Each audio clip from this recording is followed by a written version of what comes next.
Hello, class. I hope everyone is doing well. Today we're going to talk about Earth and the habitable planet. There are a couple of things that make Earth the habitable planet. We as humans need several things in order to survive. These things consist of oxygen, water, plants, the protection from the sun, which only a couple to name.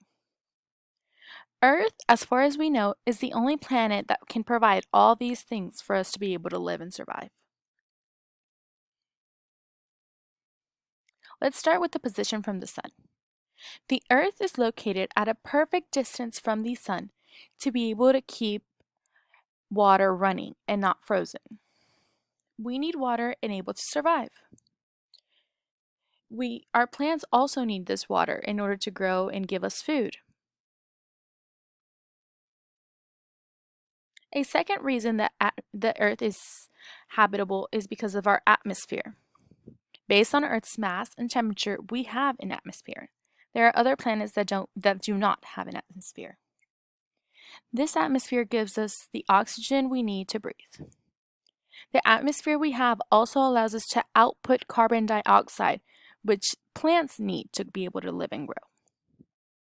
This is important because we can later eat these plants and use this as food to survive. Next, we will talk about the magnetic field. Earth has a magnetic field around it that protects all life on the planet from solar winds. If Earth did not have this magnetic field, we would be in danger. This protects us from comets and asteroids.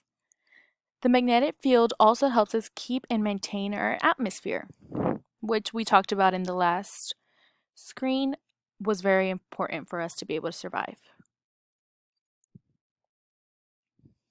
To continue off from the magnetic field, we have to talk about plate tectonics.